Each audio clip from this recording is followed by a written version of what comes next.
Baik, kami dari kelompok 1 akan membahas materi ground handling tentang ruang lingkup, tujuan, fungsi, dan peranan ground handling.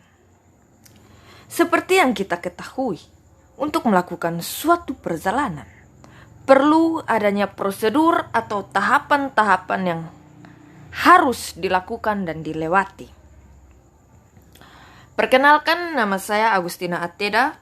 Saya akan membahas subtema prosedur keberangkatan di bandara dari slide 1 sampai slide 7. Langsung saja. Poin A, keberangkatan penumpang. Sebelum keberangkatan seorang penumpang, kita akan melalui yang namanya prosedur check-in. Prosedur check-in ini wajib dijalani oleh setiap penumpang. Untuk lebih detailnya Anda bisa membaca sendiri pada slide. Poin yang berikut, poin B, yaitu metal detector. Waktu penumpang masuk ke gedung terminal, si penumpang dan barang bawaannya wajib diperiksa oleh metal detector untuk menghindari dan mencegah terjadinya hijacking atau pembajakan dan atau hal-hal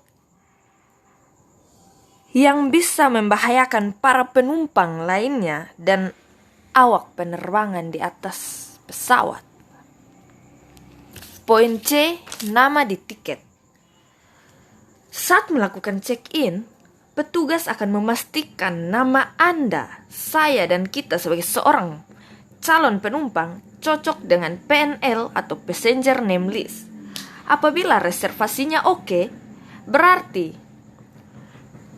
nama Anda muncul pada PNL dan sah sebagai seorang penumpang. Poin D, booking position. Anda dapat memesan tiket pada booking position.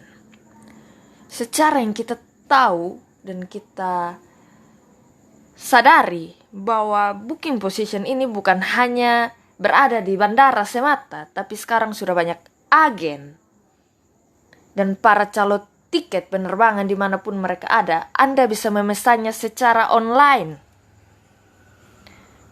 Yang berikutnya, poin E, password dan visa. Untuk penumpang domestik, harus membawa KTP atau kartu identitas lainnya, seperti SIM, mungkin kartu kesehatan, dan lain sebagainya. Sedangkan untuk penumpang internasional harus membawa paspor yang diperoleh dari kantor imigrasi dan visa dari kedutaan besar negara asing. Poin yang berikutnya adalah poin F, vaccination certificate. Ini diberlakukan khusus untuk penumpang internasional. Jadi, penumpang internasional juga harus mempunyai dan membawa vaccination certificate, yaitu buku berwarna kuning yang berisi catatan vaksinasi penyakit TCD atau penyakit lainnya. Dan buku ini dapat diperoleh dari kantor kesehatan. Sekian dari saya. Selamat pagi Pak, selamat pagi teman-teman. Perkenalkan, nama saya Alexandria Yuliana Mare. Saya dari kelompok 1. Di sini saya akan melanjutkan hasil presentasi teman saya sebelumnya, yaitu saya akan melanjutkan dari slide nomor 8 sampai dengan 14. Di sini akan membahas tentang bagasi. Bagasi memiliki dua macam bagasi milik penumpang, yakni yang pertama check-in baggage dan yang kedua unchecked baggage. Check-in baggage ini merupakan bagasi yang berupa koper yang dititipkan pada airline.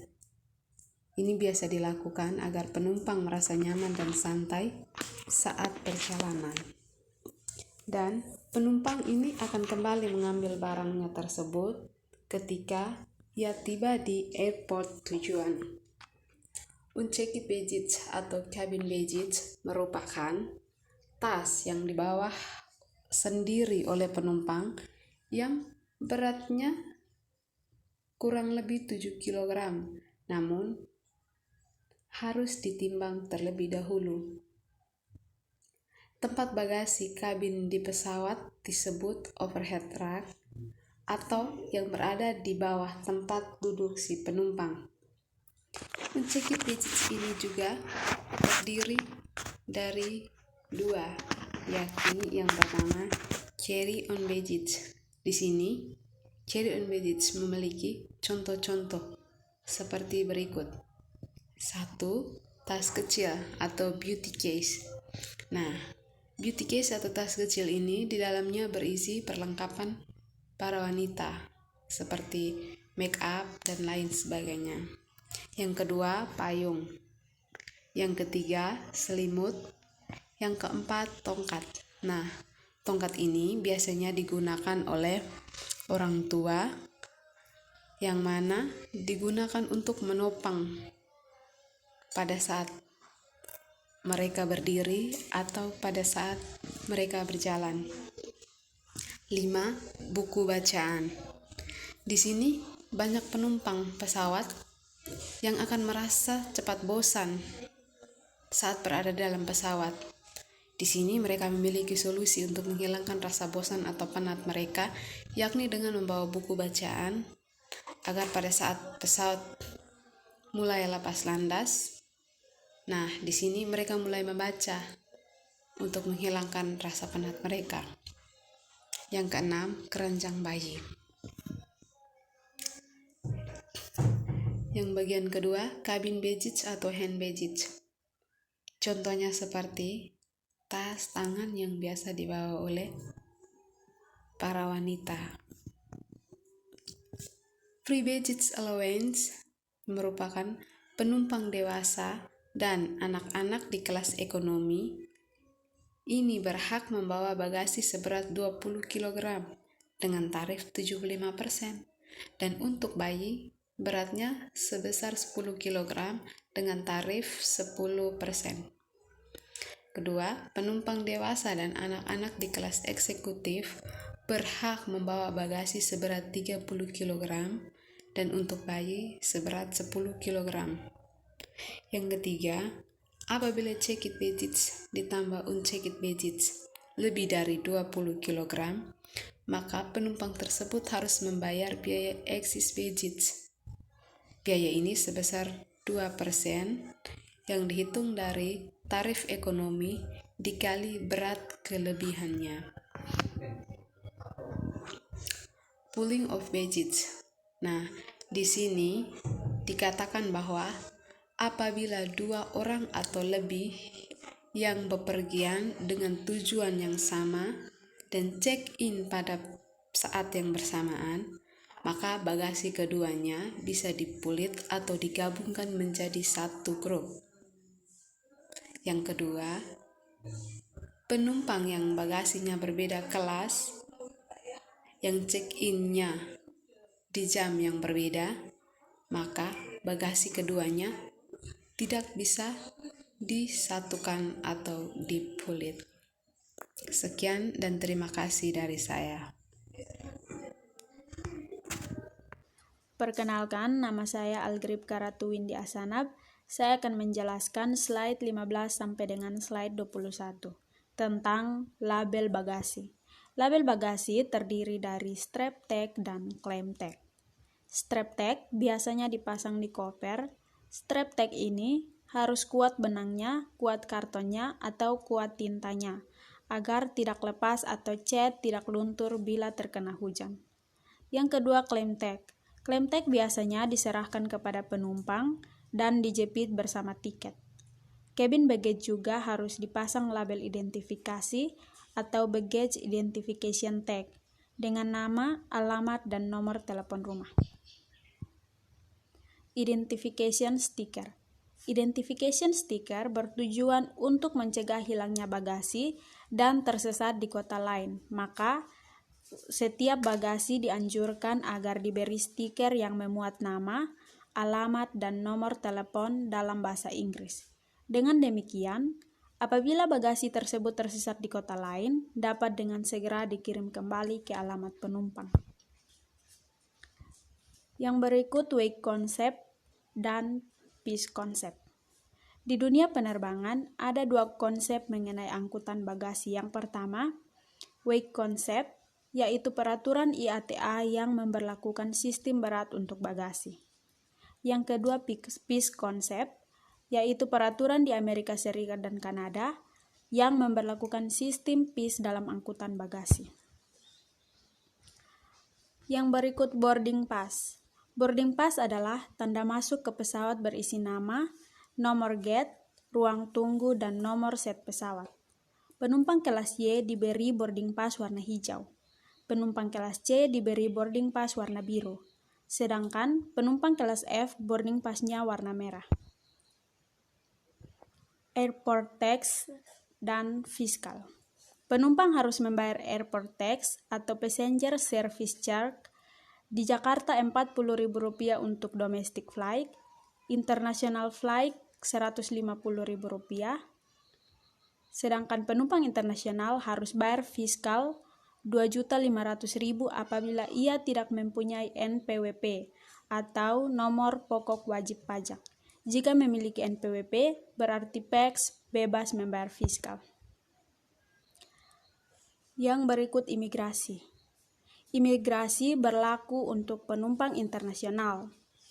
Untuk itu, sebelum penumpang internasional masuk waiting long, harus lapor di imigrasi dan menyerahkan yang pertama tiket atau kode booking, misalnya Quebec, Delta, Victor, Mike, 3, Quebec, atau Quebec, Kilo, Victor, X-ray, 5. Yang kedua, boarding pass. Yang ketiga, bukti bayar fiskal. Dan yang keempat, embarkation atau disembarkation. Saya Anastasia Yolastridopo akan menjelaskan dari slide 22 dan seterusnya. Passenger manifest.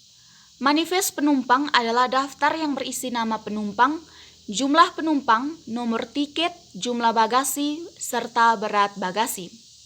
Manifest penumpang ini harus dimuat dalam tas pesawat. Waiting long. Sebelum masuk waiting long, badan penumpang diperiksa lagi oleh metal detektor. Bagasi juga diperiksa dengan metal detektor. Penumpang first class dan executive class boleh duduk di ruang executive long untuk menikmati hidangan snack. Akhir dari prosedur adalah boarding, yaitu announcement keberangkatan penumpang. Yang naik pesawat di terminal harus lewat lorong kecil bernama garbarate. Untuk masuk pesawat, penumpang yang naik pesawat di bandara udara kota lain harus berjalan kaki ke pesawat udara. Boarding pass dirobek oleh staf airlines sambil menghitung jumlah penumpang. Jumlah ini dicocokkan dengan passenger manifest. Apabila masih ada beberapa penumpang yang belum naik, maka announcement dilakukan lagi. Syaratnya hanya kelas eksekutif dan kelas ekonomi. Penumpang hamil, membawa bayi, atau membutuhkan kursi roda. Reporting time adalah waktu bagi penumpang untuk tiba di airport 45 menit sebelum departure time. Dalam peak session, penumpang dapat dibatalkan dalam airline akan menerima penumpang go-show. Penumpang yang terlambat dianggap sebagai no-show dan dikenakan cancellation. Sekian dan terima kasih kami dari kelompok 1.